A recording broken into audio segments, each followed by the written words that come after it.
বিসমিল্লাহির রহমানির রহিম। সম্মানিত দেশবাসী, অবৈধ সরকারের সন্ত্রাসীরা আরো ধীরে ধীরে পালাচ্ছে বাংলার মাটিতে। এখন তাদের ডাক আসতেছে কুকুরের মতো ডাক, কিন্তু মানুষকে ধমক দিয়ে তাদের মুখে ধমক আসে না, ইঁদুর বাদুরের ডাক আসে। আমি ওই কথা সব সময় বলছি, এখন আজও বলতেছি। দেখুন, আজকে দেশ মাতা দেয়া কার্যালয়ে যেভাবে আক্রমণ করার জন্য গিয়েছিল সন্ত্রাসীরা, তাদের মধ্যে 12 জন ছিল সন্ত্রাসী, কিন্তু 12 জন নিয়ে ওইখানে আক্রমণ করবে? তাদের 12 জন, আজকে তো দেখছেন 12 জন, আগামী দিন দেখবেন 2 জনের, পরে দেখা যাবে শেখ হাসিনা ছাড়া আর কেউ নাই। সম্মানিত দেশবাসী, এই দেশকে, এই জাতিকে আমরা উদ্ধার করার জন্য পুরোপুরি পুরোপুরি এগিয়ে যাচ্ছে। এখন আক্রমণ আক্রমণ আক্রমণ। সম্মানিত দেশবাসী, এখন এখন দেখতেছেন, শুনতেছেন তাদের মুখে কি ডাক আসতেছে, কুকুরের ডাক, কিন্তু কোনো মানুষের ডাক বাইরেতেছে না।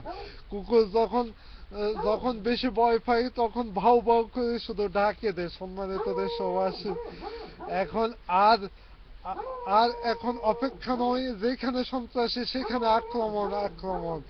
আপনারা মনে রাখবেন, যদি দেশে মাতার কার্যালয়ে যদি কোনো কিছু হয়, তাহলে আপনারা পুরো দেশটাকে অগ্নিগিরি রূপান্তরিত করবেন।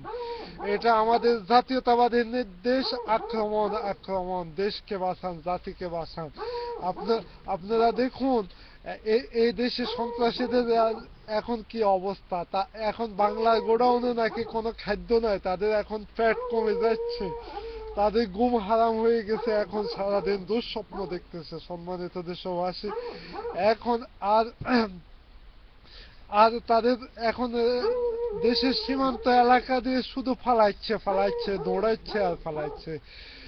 সম্মানিত দেশবাসী, অতি শীঘ্রই এখন আমাদের আমাদের জয় অবশ্যই হবে। যত সময় বাড়ছে তাদের ভাউ ভাউ ডাক তত কমে আসতেছে, কিন্তু তাদের নিঃশ্বাস বড় হয়ে যাচ্ছে। সম্মানিত দেশবাসী, আপনারা সবাই সজাগ থাকুন, একযোগে আন্দোলন চালায় যান, তীব্র আন্দোলন আক্রমণ। এই বলে আজকের মতো বিদায় নিচ্ছে। খোদা হাফেজ।